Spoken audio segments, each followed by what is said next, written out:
Please welcome Nicole Shukin.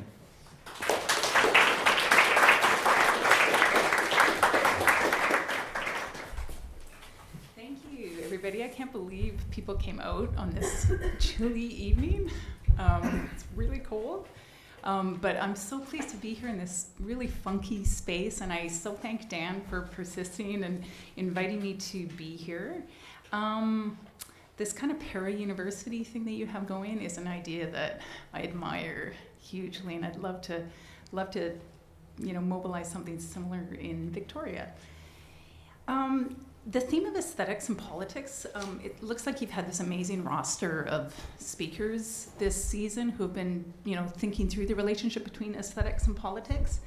I, tonight, have chosen to get into this issue. I'm going to draw on a co-written piece that I worked on with a doctoral student at the University of Toronto, Sarah O'Brien. We co-wrote this for a volume entitled Animal Life in the Moving Image, and it's going to be forthcoming shortly.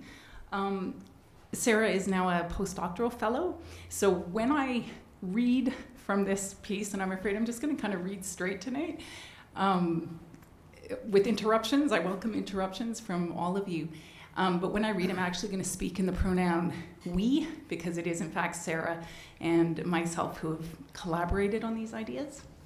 So it's definitely not the royal sovereign we that I'm invoking there. So just by way of setup, before I kind of just plunge into text, Sarah is far more steeped in film history and theory than I am. I feel like a relative newcomer to the film analysis that is going to anchor our take on the relationship between aesthetics and politics. But that is, in fact, what I would like to talk about tonight, is how a history of cinema, and in fact a history of cinematic affect, gives us a sort of way into thinking about and historicizing the relationship, one of the relationships between aesthetics and politics. The only other time I've sort of ventured into the terrain of cinematic history and philosophy is in my book Animal Capital that Dan mentioned, where I looked at the material conditions of the cinematic image. What I did in that book is I actually sort of excavated for the relationships between cinema and slaughter. I don't know if you guys are aware, but for modern images to even be developed, they required, of course, the surface of celluloid, and celluloid has this layer of gelatin on it that is, rendered from animal remains. So I was just really interested in doing a sort of material historical analysis of the conditions of possibility of image culture and how it sort of was contingent upon the slaughter of animals. So I'm going to be doing a different take on slaughter tonight, but this remains a really important question to my mind. Okay. The film that is going to anchor the specific, there'll be two films, but the one that is going to specifically anchor my talk is Sergei Eisenstein's 1925 film Stachka, or The Strike. There are two seminal theorists, to my mind, who have looked at Eisenstein's film as a sort of event in the history of aesthetics and politics. And the first that I'm interested in is Jonathan Beller, who sees the event of Eisenstein in a particular way that is, in fact, very different from the view of Jacques Rancière, who also looks back at Eisenstein's work and argues that it innovates or inaugurates what Rancière calls the aesthetic regime. So I hope this will become clearer to you as I go, that there's these two sort of takes on Eisenstein that are very much in tension, but also that I'll be bringing into play in this paper tonight. Okay, so let me just read. Feel free to interrupt. It's kind of the end of term for me, so I just feel like I'm being really ham-fisted these days, so I'm just gonna plug away. I've changed my title This talk is actually called Being Struck on the Force of Slaughter and Cinematic Affect. How might we approach the visceral copula of cinema and slaughter? While seemingly incomparable in their workings, slaughter and cinema, the former weighted with the material gravity of animal death, the latter in the animated business of moving images, can in unexpected ways be seen as sympathetic and continuous. Numerous critics have probed the relationship between moving images and the killing of non-human animals by observing, among other things, that shooting with a camera sublimates the violence of hunting with a gun, that's Susan Sontag, that in their linear progression and direction, slaughter and cinema follow uncannily parallel lines. Noelle Viallis, in describing tours of French slaughterhouses, writes that, quote, seeing round an abattoir in the opposite direction would be like watching a film backwards. And that as post-industrial cineplexes come to occupy old abattoirs in many urban centers, the spectral economy of moving images turns the material space of slaughter on its head. So it's kind of this feature of, the global megalopolis as the old slaughterhouses get transformed into movie theaters. So in what follows, we initiate a different approach to the biopolitics of moving images and slaughter. It's one that draws attention to traces of the sovereign power of slaughter in the aesthetic registers of cinema, and more specifically in its powers of affect. Following Foucault, we understand sovereign power as, quote, the right to take life or let live, although Foucault largely has humans in mind when he discusses those subjected to this form of power. Complicating film philosophies and practices that associate the affect excited by moving images with liberatory or even revolutionary force, we propose that it's when artists calculate affect's power to move bodies, when cinema's aim is biopolitically formulated as making feel, that its methods unexpectedly evoke those of slaughter. Expanding upon Foucault's definition of biopower as the power, quote, to make live and let die, in contrast with sovereign power, we explore how the power of modern cinema to make feel marks a site where the taking and the awakening of life paradoxically share techniques, even as they dramatically differ in their material ends. So we examine the resemblance between techniques of slaughter and cinematic affect via readings of two films that explicitly deploy affect to political ends. The first, Eisenstein's seminal film Strike, 1925 film Strike, compels analysis of how dialectical montage, as a technique that collides images toward the communication of maximum affect, is formally modeled upon the delivery of the stunning blow that fells an animal. We ourselves are struck by the image and idiom of striking in Eisenstein's film, as it marks the site of an unexpected continuity between humans' sovereign power to take life and cinema's biopolitics of making feel. Far from an isolated example specific to Eisenstein's philosophy and experimental practice of montage, we suggest that political cinema across the 20th and early 21st centuries, and particularly the genre that Jonathan Burt terms pro-animal film, represents a paradox to the extent that its aggressively directed affect reenacts the sovereign force paradigmatically executed in the slaughter of animals, against which it agitates. The 2009 documentary The Cove can, in this sense, be read in genealogy with Eisenstein's Strike. This would just appall Eisenstein. And yet this is what we sort of do in this paper, is we actually try to sort of trace a genealogy back from The Cove to the Strike. So The Cove can be read in genealogy with Eisenstein's Strike, despite the historical distance and profound differences separating Eisenstein's revolutionary cinema from The Cove's documentary expose of the scandal of slaughter. We'll seek to amplify the contradictions in The Cove between its ends and its means, that is, between its political aim of moving spectators to feeling and social protest against the slaughter of dolphins in Japan, and its own morally justified use of cinematic affect as a striking tool.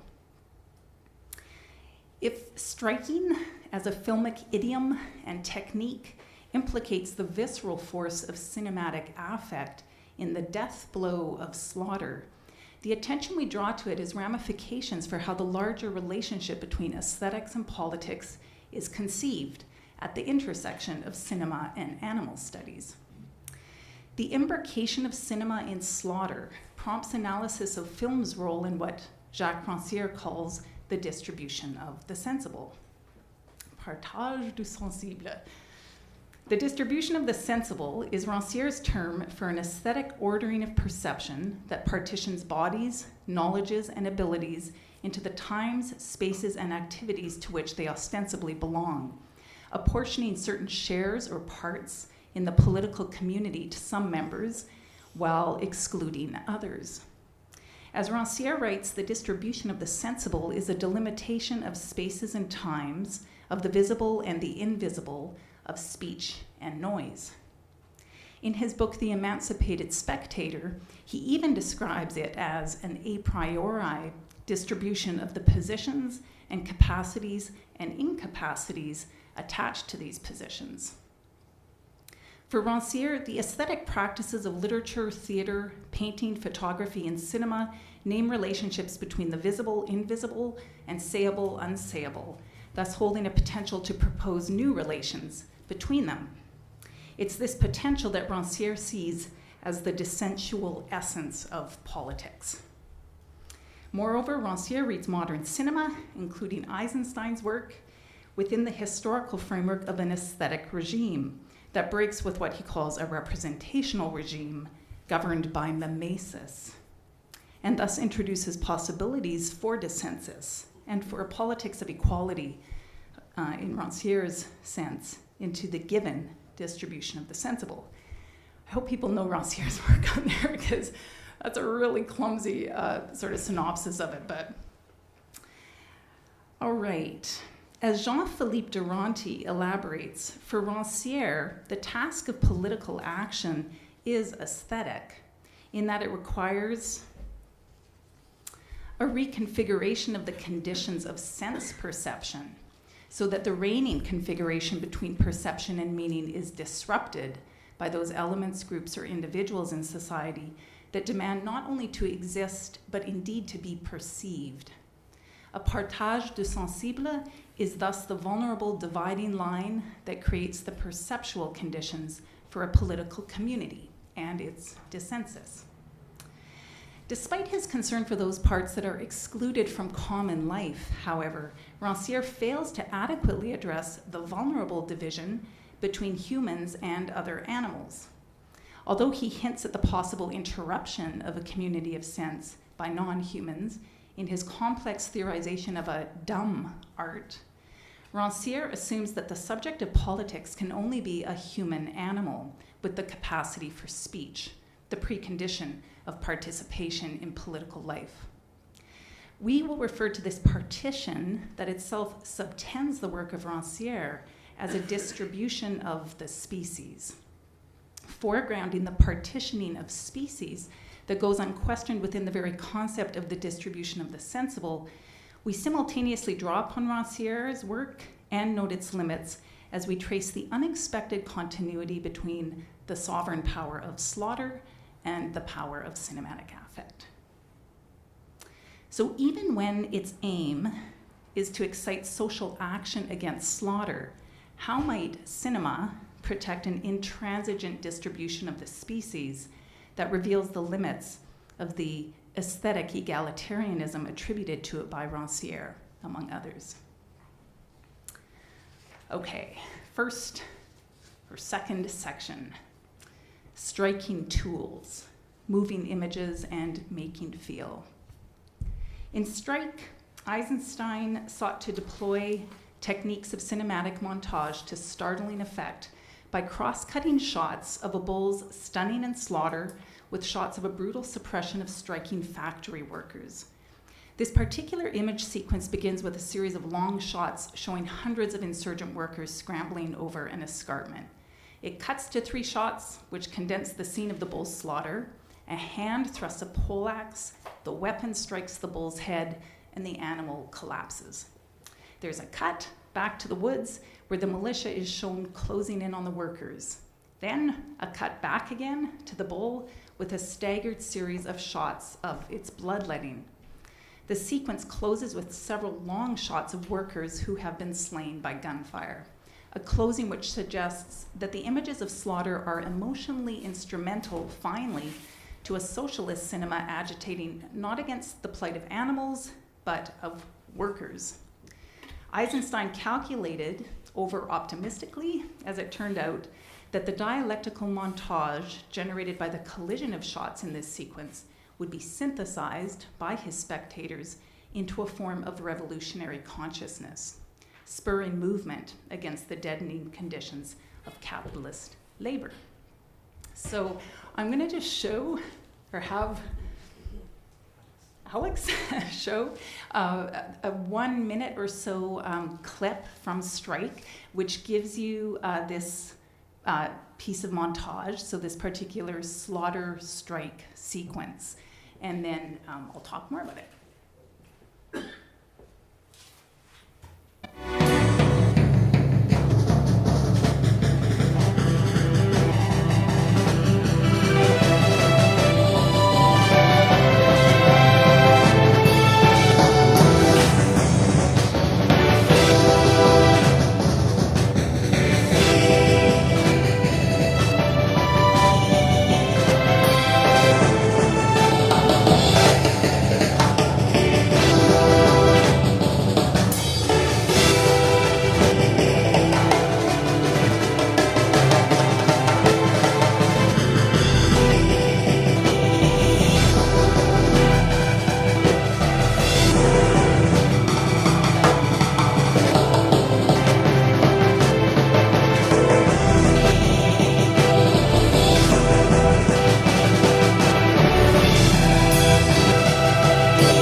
All right, so that's the famous slaughter strike sequence. For Eisenstein, the affect produced through the editing technique of montage was a precise, well-aimed striking tool. Not unlike the poleaxe that stuns the bull in the piece of found footage used in this particular sequence, and not unlike the gunfire which cuts down the striking factory workers in the simulated scene with which it is cross-cut, Strike itself fired images as effective projectiles designed to strike with scientific precision and ballistic impact upon spectators' senses. Eisenstein was committed to a cinema that, in his own words, could, quote, deliver a series of blows to the consciousness and emotions of the audience. As Jonathan Beller notes, quote, even Eisenstein himself was interested in the force of his films far more than in their particular contents. Beller identifies the paradigm shift affected by films like Strike as a shift from the representational content to the form and force of the image, or as he puts it, from meaning to stimulation. In other words, Eisenstein is credited with inaugurating a modern cinema in which meaning recedes before pure affect. Rancière sees Eisenstein's work as exemplary of a new regime of art, the aesthetic regime, which catalyzes a radical redistribution of the sensible, rupturing a previous regime of representation in which mimesis organized the relationships of visibility and sayability. The calculative rationality that Eisenstein brought to bear upon animal death, scientifically gauging the power of its affect to agitate human spectators, challenges any temptation contemporary critics may feel to view the slaughter strike sequence as mutually politicizing of both of its subjects. Rather than presenting the violence of animal slaughter as reprehensible, A sympathetic relay of another kind is arguably affected by this famous sequence in Strike. This relay involves the way cinema formally and historically takes up, as in the passing of a baton, the pre-industrial force of the poleaxe as a metonym for the modern cinefist, as Eisenstein described the aggressive hand of cinematic montage. Eisenstein's laconic method is one of the things announced by the film's title, which in Russian, stachka, reads as both verb and substantive, to strike and the strike. Strike does not mince words. In fact, the film less represents and more enacts montage as a laconic technique, one that delivers a blow as tersely as possible. Beller contends that Strike is less interested in speaking about revolution than it is intent upon the very transferring of revolutionary movement through the energy of its colliding images. The laconicism of Eisenstein's method replicates the non-sentimental efficiency of the poleaxe, the economy of slaughter. Indeed, as Beller writes, quote, "The film is itself conceived as a tool." However, Beller views this tool as the third of three belts that figure in the film, the first consisting of the belts of the assembly line, on which workers labor in another scene, and the second, the pants strap with which one of the workers hangs himself. We propose instead that the tool-likeness of Eisenstein's method triangulates with the power of the poleaxe and the rifle to deliver a physical blow. This reading enables us to shift critical attention from the plight of the worker to the way the film forwards an anthropological rite in which humans execute a power of death over other animals. The canonical sequence in Strike, this canonical sequence, suggests in other words that the technology of montage is developed in formal sympathy with the power to stun and fell animals. While filmic images of slaughter are deserving of representational analysis, we're more interested in how they divulge something about cinema's formal techniques and about its continuation rather than break with the sovereign use of force and distribution of the species. Images of slaughter compel one to ask how practices of cinema might themselves partake in an unequal allotment of parts and powers to humans and other animals. So as we see it, striking marks one of the spots where slaughter's unequal distribution of the species is taken up rather than rejected by the philosophy and techniques of early cinema. All right, I feel like I'm being a little repetitive, but I'm just going to keep writing. So the executive power of the poleaxe is thus emblematic of both the power to deliver a blow and of the key artistic precepts associated by Rancière with the aesthetic regime. The abolishment or abolishing of the mimetic gap between representation and thing, image and life. In their affective immediacy, images should function not as representations that mean, but as intensities that move bodies with an emotional, physical force. Slaughter appears to function as the raw image of this simultaneity of the ideational and the sensible, image and action. But to affiliate this cinematic precept with the poleaxe, with slaughter, complicates how we understand the part of the spectator in Eisenstein's work. On the one hand, the slaughter strike sequence arguably constitutes a momentary resurgence of an earlier cinema of attractions, theorized by Tom Gunning. In Gunning's view, the cinema of attractions involved spectators who were neither naive nor passive, but active and self-conscious subjects who avidly sought out impactful attractions. In other words, the cinema of attractions, and by extension, Eisenstein's montage, appears to give the spectator an intelligent and agential share in cinema's distribution of sense. On the other hand, the language of the cinefist and the strike suggests that the equality of the spectator is a more ambivalent matter in Eisenstein's cinema, given that this idiom involves them in a theater that resembles slaughter. Even as Eisenstein abhorred the idea of a passive spectator subordinated to screen meanings, his techniques continued to presume an animal body that would receive and realize the calculated effects of a blow. Eisenstein's techniques of montage evoke slaughter in other respects as well. Besides the image of the poleaxe, consider the resemblance between what Eisenstein called his cutting table and the killing floor, suggesting that the technique of editing and that of butchering an animal demand a space in which the skilled human hand wields an ideally absolute power over its material. Unlike the butcher, of course, the editor cuts and combines contrapuntal images in the cause of making feel. Eisenstein describes the force of attraction that his leftist cinema has in common with an agitational theater. Quote, "An attraction is any aggressive moment in theater, any element of it that subjects the audience to emotional or psychological influence." In one sense, the director would appear to redistribute the sensible by cutting into the mimetic relationships of resemblance that for Rancière constitutes the regime of representation. Yet Rancière himself locates the aesthetic redistribution effected by cinema not in the active hand of the auteur, but in the equality of the subjects shown by the passive eye of the camera. Eisenstein at his cutting table is finally an auteur, sharpening a montage of attractions bent on arousing feeling. With Eisenstein, we have a science of cinematic affect whose methods remain sovereign, arguably, despite the communist ends they purport to serve.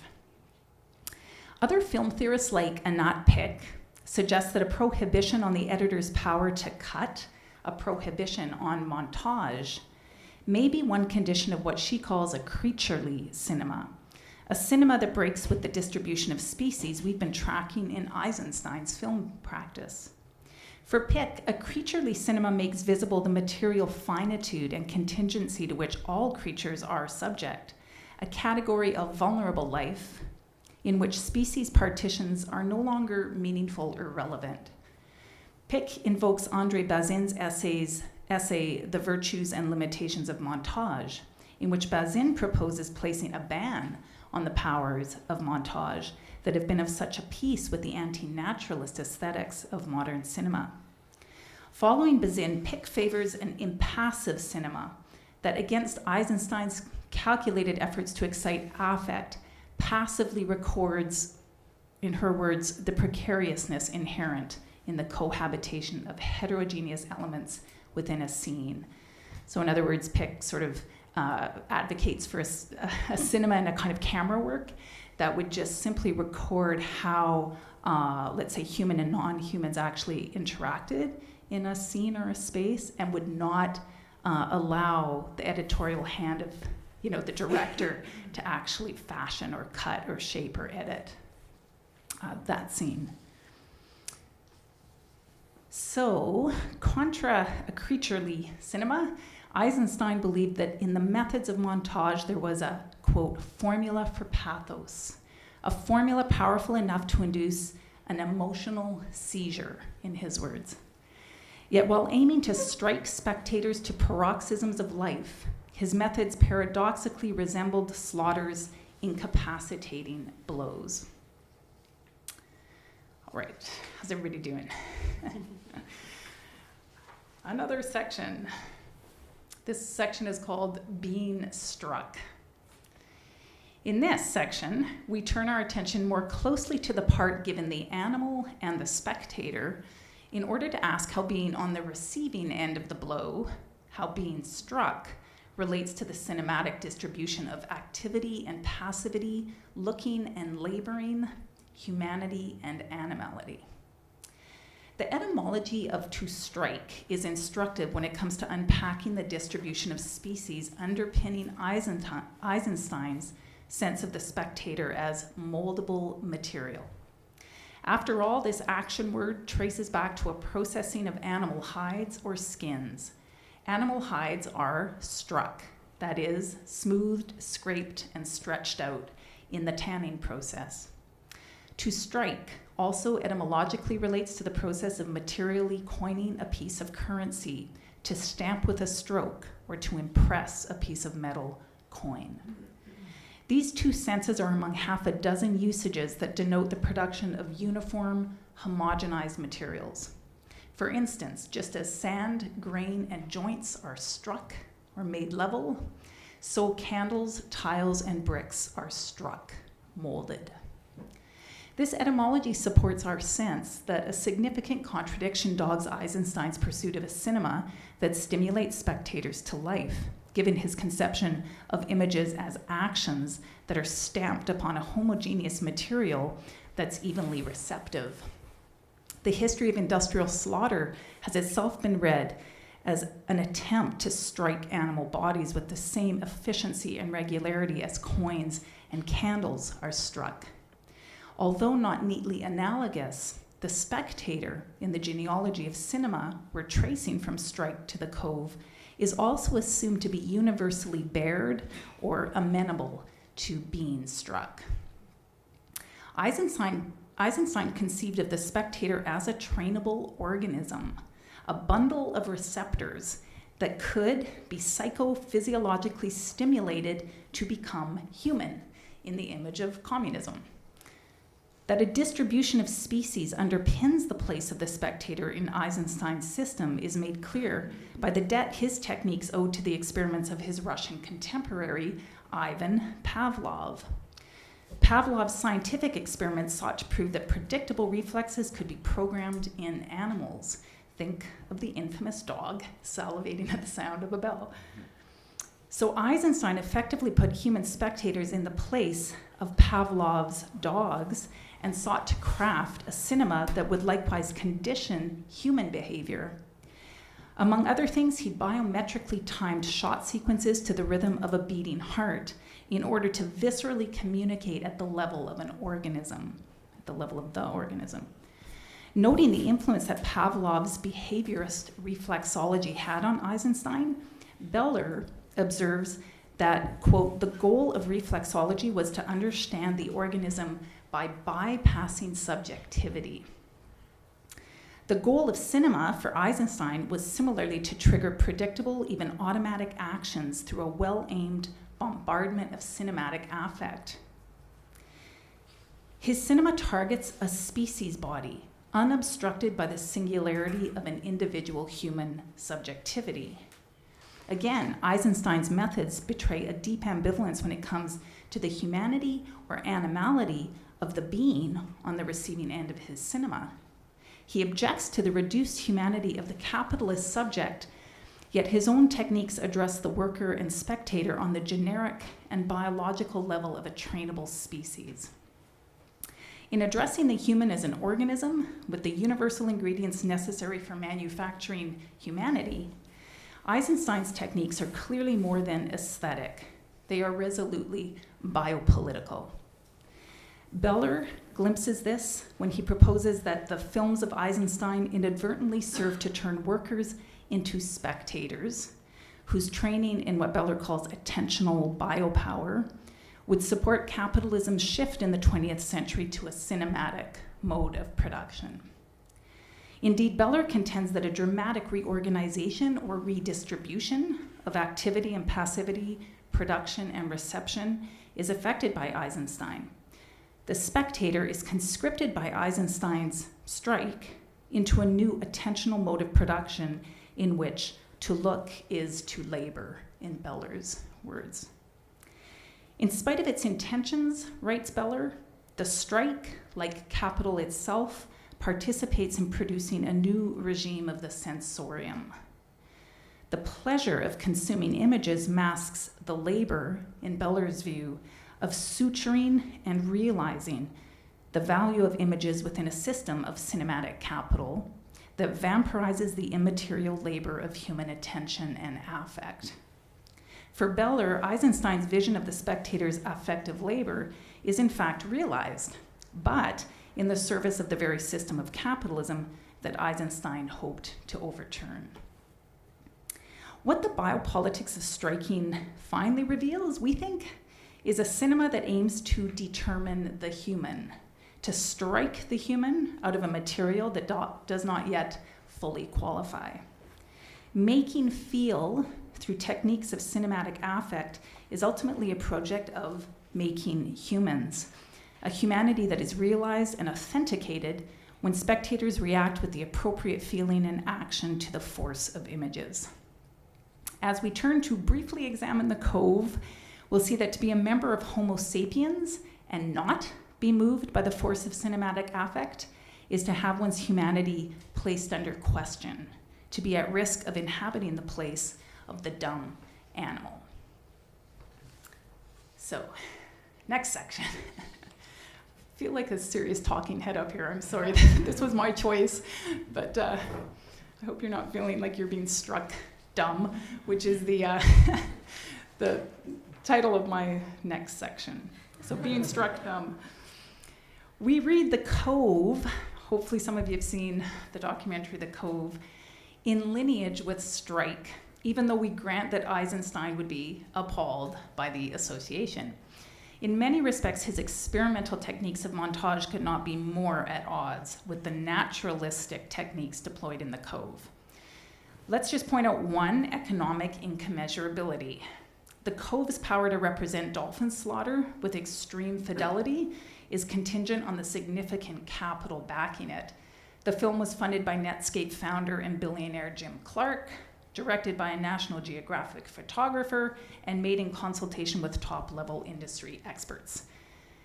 In contrast, Eisenstein's laconic cinema is rooted, as Nadia Bozak points out, in a post-revolutionary economy of material scarcity.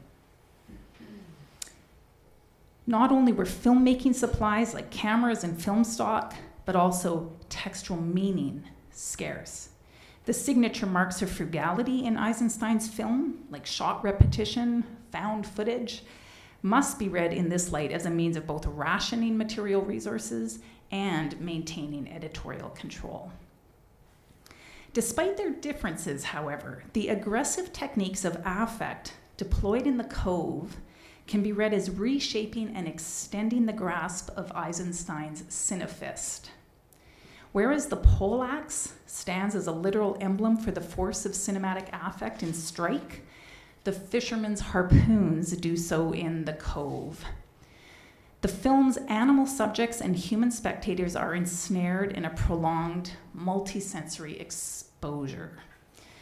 As a killing tool, harpoons materially bind hunter and prey, often for extended durations. We discern congruent techniques of binding in firstly the way the film's heist narrative hooks the spectator, and secondly in the way its visual and sound technologies capture the sensuous distress of dolphins to effectively impact spectators. The film zooms in on the ground zero of Japan's interlocked trade in captive dolphins and dolphin meat in a hidden lagoon outside Taiji, a whaling town known for its annual dolphin drive. Each year in the lagoon, fishermen hammer on submerged metal poles flanged to their boats to create a terrifying wall of sound that hurts hundreds of passing dolphins towards shore and to their slaughter. Tellingly, the fisherman's method is echoed by the film's own sound techniques, inasmuch as it uses distressed dolphin cries to effectively drive agitated spectators toward the goal of protesting the slaughter.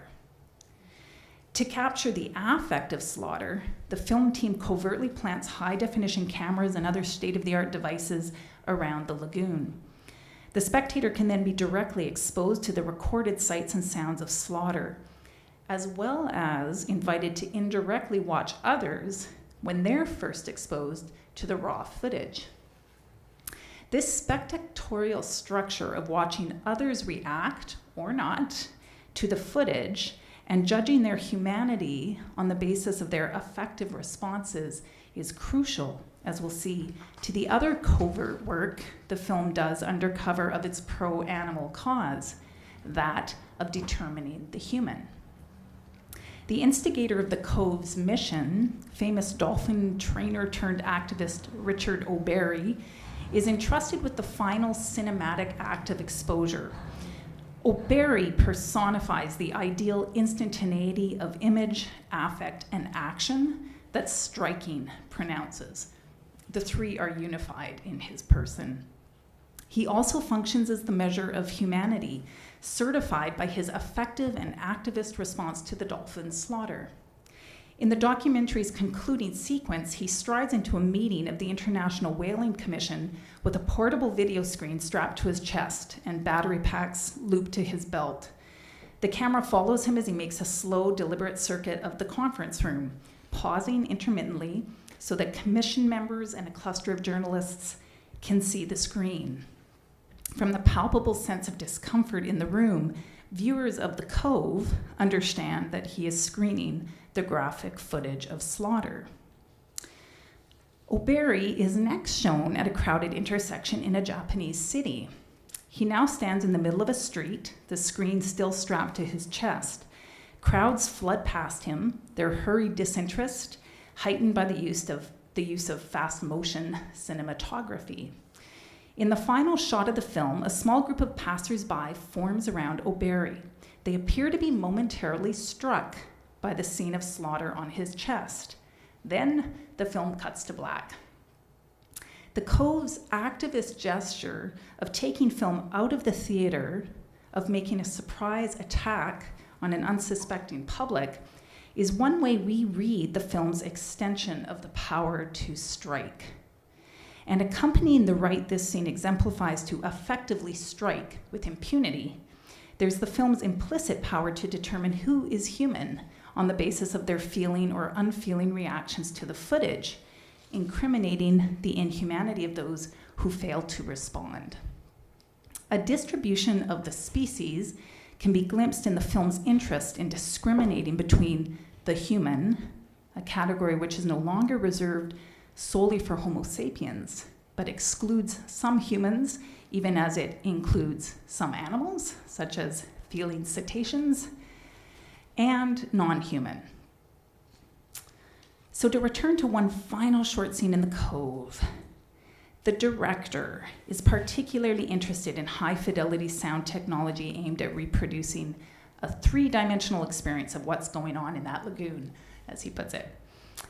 To this end, the titular cove is configured as a submersion tank, with the film's goal being to immerse the spectator in a dolphin sensorium where they will be pierced by sounds of distress. In a key scene, the film shows the crew sitting in a hotel room and listening to the sounds captured by their recording devices. O'Barry listens to the sound of dolphins fearfully communicating with one another in the moments leading up to their slaughter. The spectator both hears these chilling sounds and watches O'Barry's response to them. This scene not only uses sound as a potent striking tool, it again deploys the spectatorial structure noted earlier, whereby the viewer looks for signs of another's humanity in their affectability. As other film critics have noted, in troubling contrast to the figures of Western humanity that it features, the documentary presents numerous shots of Japanese fishermen and officials obstructing the crew's efforts and unfeelingly guarding Taiji's annual tradition. While we certainly don't want to condone a right to slaughter animals, as we've been arguing throughout, is paradoxically reiterated in cinema's justified use of affect, it's important to critique the way the film arouses racist stereotypes of the unfeeling Asian, and more specifically, how the criteria of being human that it establishes effectively exclude the Japanese fishermen from the new political community. So by way of conclusion, in seizing upon the image and idiom that Eisenstein gives us of striking, to examine the way cinema perpetuates a sovereign power of slaughter in its forceful communication of affect, have we perhaps attributed to the techniques we've traced more force than they in fact possess? After all, neither Strike nor The Cove excited the social change they aspired to through the force of their cinematic affect. Unlike the deadly blow that fells an animal, isn't the affective strike far more uncertain in its results, despite the scientific rationality with which Eisenstein sought to determine its effects? Strike and The Cove inadvertently show that the relay between image, affect, and action is far from assured, and that shadowing political cinema's ideal of their immediacy there's always the possibility of a disconnect, a failure. To his credit, Rancière would say that it's precisely when cinema is not able to direct the relation between cause and effect, image and action, that the potential for dissensus, or politics, opens up. The cinema that finds a model for the force of its affect in slaughter is hopefully, in this sense, incapacitated. That's all.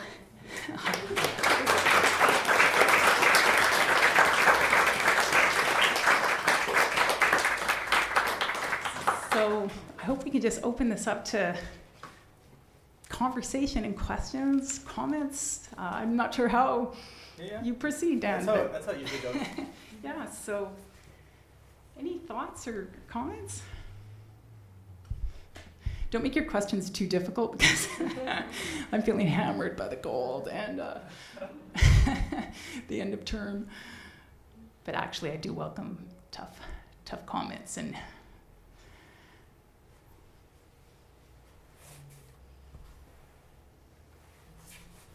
feel like I have struck you all dumb.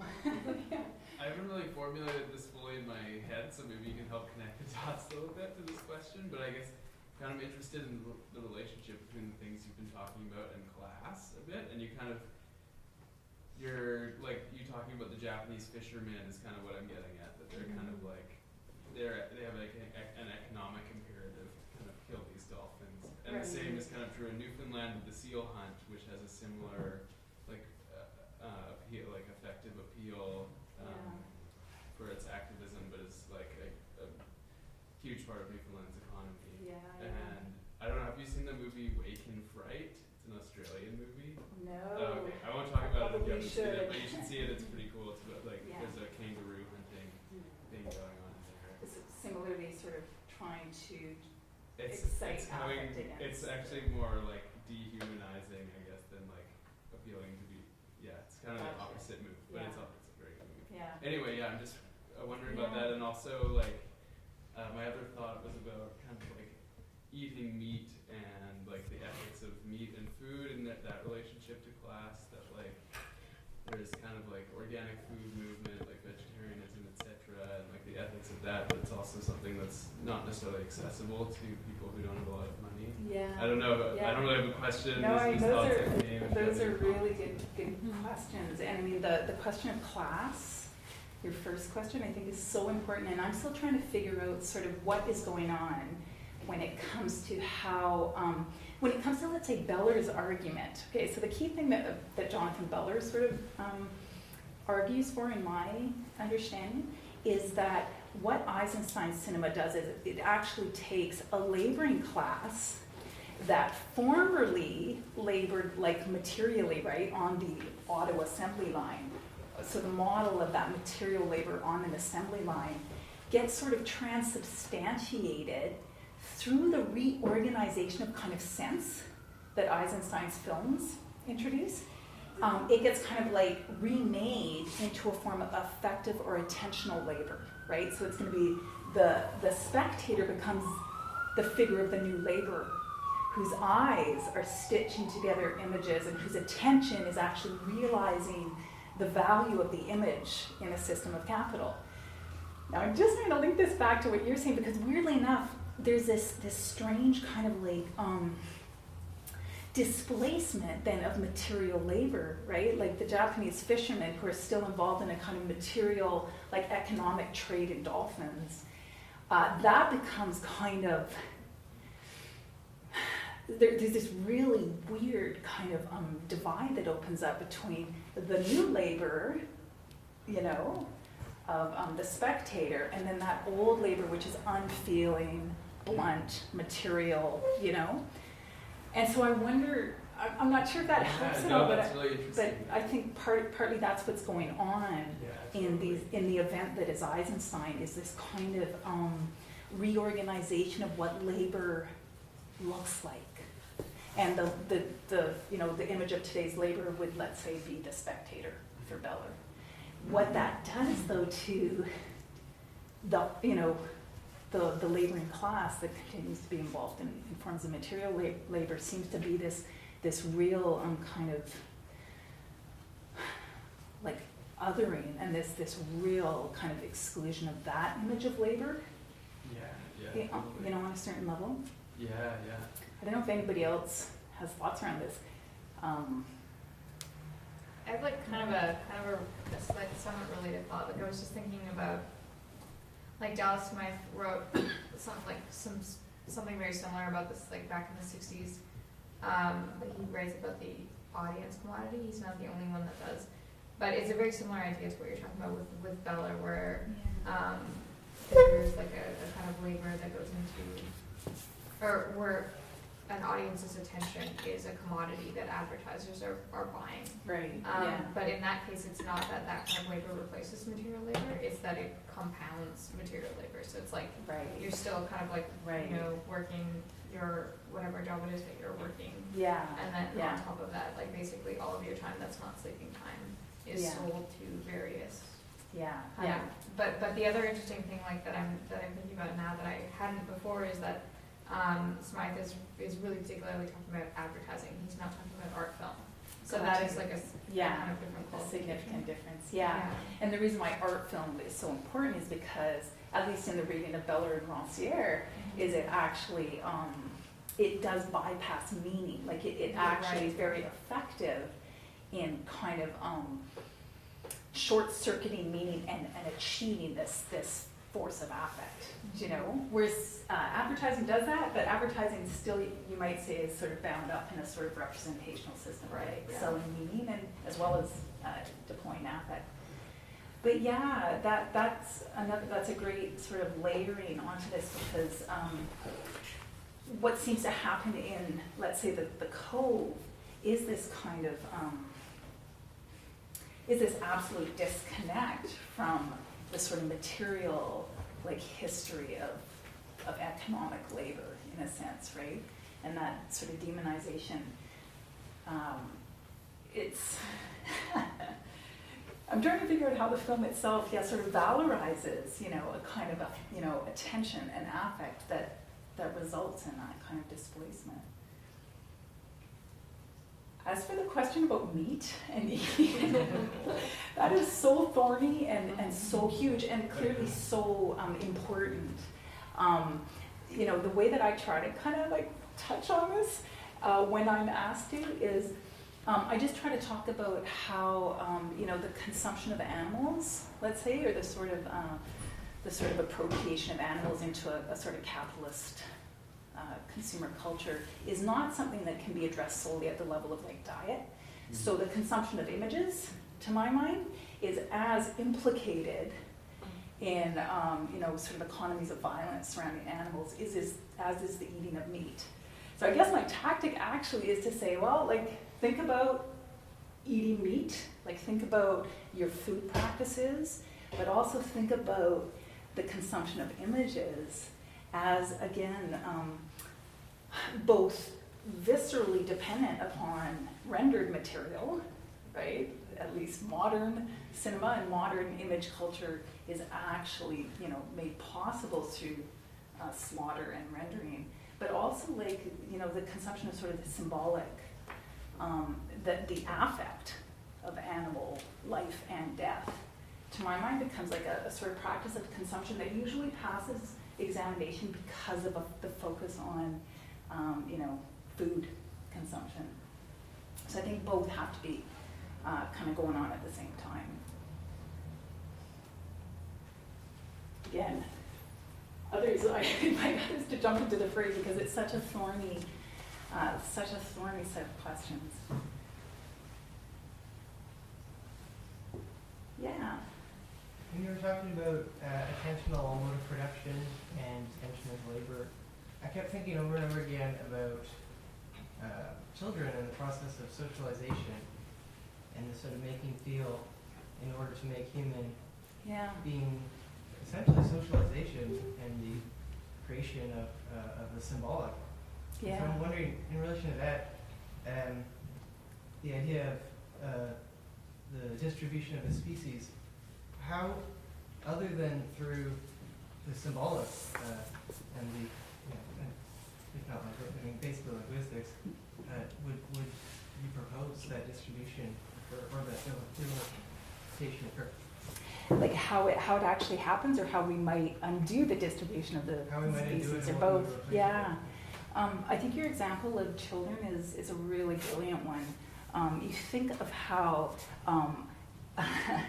children and animals are so often seen as a like two continuous sort of like species, body, and so there's always this work. There's been this long-standing work, at least in the Western like humanist tradition, of somehow trying to like differentiate and distinguish, the child from the animal through practices of like going to like petting zoos and like all of these like just banal, mundane sort of like habits that we have of sort of like teaching children through their interaction with animals forms of feeling that then sort of like distinguish them. Do you know what I mean? So weirdly enough, often animals become very instrumental to the like manufacturing of the feeling that distinguishes humans. So there's this totally weird complex, that goes on there. I'm not sure if that's getting at what you're asking, but I think you could think of just like multiple practices, like, multiple habits, at least in Western culture, of like training children in forms of feeling that do that work sort of. Like my original understanding of speciation is the biological definition of it being about reproducibility, something that can't reproduce, different species, and that being kind of the market or whatever. If the symbolic, if the production of the symbolic and the reproduction of symbols that belongs to language, if that is not extendable to an animal species, then would that not be the demarcation? Or how, I'm asking how to challenge that conception. Yeah. Well, I mean, I would say that similarly to how like race is recognized as cultural construction rather than a biological set of essential characteristics, I think one way one can address this issue is to actually start talking about species, not in terms of sort of like biological, differences, but in terms of constructed categories of difference. And so the allocation of certain capacities or powers of speech, of symbolic thinking to humans would, to my mind, be one of the ways that species gets culturally constructed as a category, right? Always, of course, with the ability to reference biology or to try to sort of find its truth in biology. But I think the more we can start to think about how species is, in fact, this very cultural category, the biology of it starts to break down pretty quickly. Thanks. That question. Yeah. Just going back to the children thing, I think a really clear example of this is actually in your book. There's a section in Animal Capital about slaughterhouse tours. And you talk about a little white girl in a white hat who is basically, and her family being managed. Like the company is sort of managing the affect of this family. Yeah. And as part of the tours, and perhaps to prevent some sort of like affective overflow or whatever, or some sort of affective reaction to what they're seeing. Yeah. It seems to me though, like it's like been 100 years or so, I guess, since that time. Yeah. That isn't necessarily manageable anymore, and that you have the companies that own factory farms. I don't think, like, you're not going to see slaughterhouse tours in this day and age, I don't think. Exactly. And they're actually actively trying to prevent people with what are called ag-gag laws getting into factory farms and actually showing people what's going on. Absolutely. Yeah. Which seems to me there's something like historically or geographically, I mean, in a lot of ways, affect isn't something that you can necessarily consider in sort of a bubble or whatever. Yeah. It's very contingent upon historical, geographical, cultural matters. And I'm sort of wondering if you have any thoughts on what has changed in the last 100 years or so, that slaughterhouse tours are just not even, I don't even think it's conceivable, at least not here amongst, us sort of sensitive people these days. Yeah, no, thank you. Those are just a series of really helpful kind of recollections for me of, first of all, let me just pick up the scene that you referenced that I talked about in Animal Capital, which is, again, like another scene where children are being sort of like distinguished from animals, and yet there's this real anxiety that in fact, not just children, but humans are like confusable with animals. Do you know what I mean? There's always that ability to actually just be sort of rendered an animal body oneself. And so this work of like making humans or just, differentiating humans is always working against a sort of anxiety. So in this booklet that Swift and Company, a meatpacking plant that used to offer tours around the turn of the 20th century, it would give these sort of like memento booklets to people who took a tour of the abattoir. And yeah, it shows like a little white girl perched like right on the little barrier between, where animals are hung up on the assembly line, and she's just perched there in her little white outfit. And her body size and, almost posture are virtually identical to the pigs that are strung up behind her. And yet there's this work, like she sits right on the bar, it's like this fine dividing line between, the animal, some animals that can be slaughtered and, slung up, and then some animals that can't. And so that work of just very finely managing that similarity and difference is really at play in that booklet. But you're right, I mean, it's the reason why, The Cove and films like it have such effective force is partly because there's prohibition on touring slaughterhouses. They are not open to the public nowadays the way they were around the turn of the century.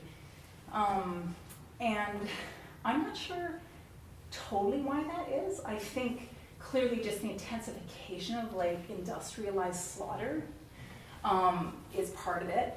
But I think there's also like a whole shift in sensibility around slaughter, right? That requires that it be displaced further and further from urban space, out of sight, out of smell range, right? So this whole like invisibilization of slaughter is one of the conditions actually for the forms of pro-animal film.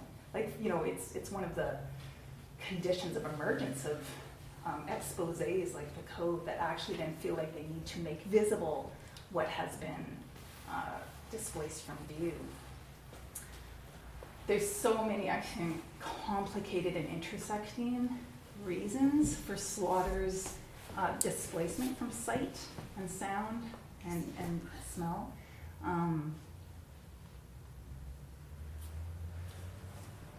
don't know if others want to add. Yeah. Isn't it a lot to do with like psychological conditioning? Because one culture may be monkeying in to save dolphin slaughter, whereas another culture it's a shock factor. But the more you advertise it, it becomes like, pressing a traffic light button, and it's like, yeah, it happens. It's like it's slaughtering chickens basically, but in Japan it's just seen that way. It's like, don't you think that has a lot to do with this play off what should be slaughtered and what should not be? Yeah, definitely. It's like cognitively conditioned. Well, yeah, or when it becomes very culturally habituated to one's own, to who or what in one's own culture is deemed killable or, sacrificable versus what is or isn't deemed sacrificable in another culture. But your whole question of humans being conditioned, do you know what I mean, is very closely linked to, let's say, the work that Eisenstein also hoped to do through his cinematic affect, which was to condition humans towards a different kind of like social outcome, So in a way, the fact that humans can be trained and conditioned through affect is another kind of like way that the sort of distinction between human and animal starts to break down, right? When humans come into view as trainable organisms, I think there's empathy. Yeah. Yeah. Yeah.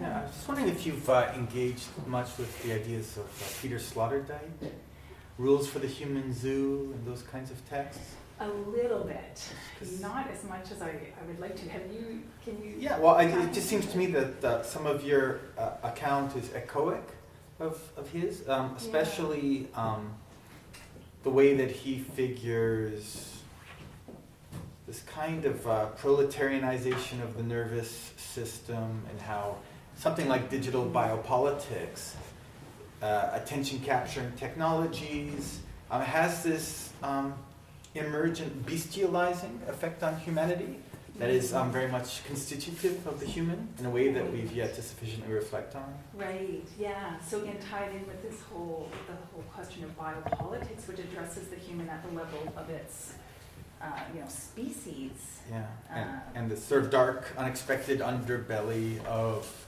Eisenstein's project. Yeah. And Jonathan Butler talks about that a little bit too, where there's this kind of, he talks about how capitalism in fact animalizes humans, and how Eisenstein's project then was, of course, to try to kind of restore sort of humanity to the animalized laborers of capitalism. But things get much more difficult when you're talking about capitalism's biopolitical techniques. And that's where affect comes in, because affect is, of course, both something that, it's so complicated to me, that the question of affect, because affect is both a biopolitics that tries to, as I say, make humans, and yet it requires the material, just this animal material, upon which to like stamp or, strike the human. So it's both presupposing just a bestial humanity, and it's trying to manufacture, the human out of that sort of bestial material. So it's just seems to me affect seems to sort of slip and slide back and forth between the sort of humanity, a sort of humanity and a sort of animality. Jeff? I was really struck with your conclusion. Well, first of all, the whole paper filled with tons of great ideas, and I totally enjoyed it. But the conclusion, I was really thinking through that relationship between image, affect, and action, that sort of movement that you laid out, and thinking that through in terms of kind of the history of the way that images have been thought to produce political outcomes, or the way that they're thought to produce action. So kind of reflection theory of the image, creating a form of historical consciousness or knowledge, which then leads to a particular action, whether that is led by the party or the avant-garde, or is like is at the level of the subject. So I was thinking of a film movement in between Eisenstein and The Cove, which is militant cinema, from post-colonial militant cinema from the 60s, coming out of Northern Africa and Africa at the post-socialist moment. And I'm just wondering if, especially in this little discussion you're just having here now, if we could kind of think like image, affect, action, and then the way that I was thinking of it rather crudely was like see, know, feel, and act, which, despite being a very crude model, joins affect and knowledge together in a sense, so that the kind of, so how you're talking about the animality of affect. Right. That it's tied into like a history of historical consciousness and of knowledge, but it becomes seen, so affect becomes seen within a trajectory of left cinema as something that can be now added into that reflection theory that moves towards the revolutionary subject. Yeah. So knowledge gets tied into it a little bit more. So I was thinking too the way that documentary practice has been critiqued and moved, and has been opened by a different kind of affect. So I'm thinking of Keto Starr's work. She talks about the circulation affect through documentarity. So the kind of truth value that the code aims at gets complicated through affect that turns back to question the construct of the production of affect within the documentary itself. So it's not seen as this kind of direct movement towards the production of this new social subject that you know, once they get this knowledge, once they're so deeply struck by the affect. But instead there's this kind of reflexive aspect that flips it back into the documentary, so that the way that I was characterizing it in some work we were doing is like affect without guarantees. So you kind of you lock off the teleological aspect of that. So I think that's a beautiful image, and I mean that's sort of what I was trying to get to, in a sense, through the idea of incapacitated affect too, right? Where it's again, it's an affect that doesn't know how it's going to translate into action. It will probably fail, and if it fails, that's actually when a certain kind of politics maybe, begins. But so what happens to then action in that sort of documentary loop that you're talking about, when affect is sort of used to, reflect back on the production of affect? Is there then any? So I think the action becomes then, kind of backs it up. It hedges it together a little bit. So it's like, so the action doesn't become like the revolutionary overturning of the state or the dictatorship of the proletariat. The action becomes the production of new social subjects. Right. So I'm thinking of that, so that runs through the kind of very sugary optimism of Carta Negri very often, but then it's kind of grounded a bit more in like political movements like horizontalism in Latin America, where the goal becomes the production of a different kind of social subject, rather than the goal being always aimed at the state or through the parties. It sounds so fascinating, and the militant cinema that you're talking about, the militant documentary tradition, in post-colonial context, sounds so interesting. I mean, to me, the question of subjectivity is a really interesting one. It kind of linked in with that additional little node in the, in the series that you added there, that knowledge node, because of course, for there to know, to be linked to see and act and feel, again, presumes a sort of production of subjectivity or a kind of subjectivity.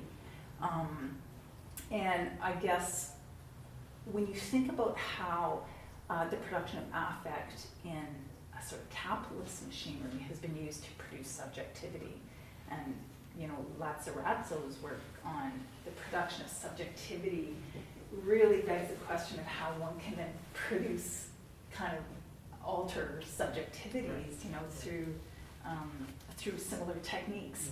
I guess the question that's so interesting for me is how one, of course, always is sharing the techniques or the technologies of affect are not something that one can actually control or direct fully. They will always be sort of contaminated. And yet how can one kind of take them up and without guarantees see what comes of it all sounds really vague, and I'm sure that in the context of the militant cinema you're talking about, there's actually some serious stakes involved in the question of the connection or disconnect between see, feel, act. Well, maybe that's one of the great political changes over the last few decades, is what is politically at stake has kind of shifted in a sense, and that's where the ground is being developed in a different manner. And I mean, that is, to my mind, where Rancière actually becomes really helpful, because of course when he's thinking about aesthetics and politics, he's not talking about political film, let's say political cinema. He's actually talking about when in fact that directed, calculated politics fails, in a sense, then politics starts to happen. So away from that tradition of political art and towards that kind of field of aesthesis and sense, I guess. That kind of post-68 heroicization of failure. Still with a us. lot of those guys are busy with for decades now. I find the the movement of horizontalism in Latin America to be kind of a nice antidote to that. And to actually fill in the gap between, the strike and the cove with some of these other cinematic practices would be a really rich addition, I think. To that end, I was thinking kind of throughout your talk, and then especially in this conversation with Jeff, about Frank B. Wilderson's work, Red, White, and Black, which is a fairly recent book on cinema in the United States. I don't know if it's maybe looked at. Don't know it. He's looking in that work and kind of throughout his different works at how notions of humanity get constructed that explicitly exclude blackness, and how this is dependent on figuring black subjects as always able to be killed through processes of social death related to various earlier works in the history of slavery and the African and transatlantic slave trade. Right. And he tracks the way that, through the history of cinema, in both in avant-garde cinema and in popular cinema, this is like a repeated gesture, and it just seems very linked as far as how politics of visibility gets taken into the construction of a particular human subject to the sort of work you're doing on animality.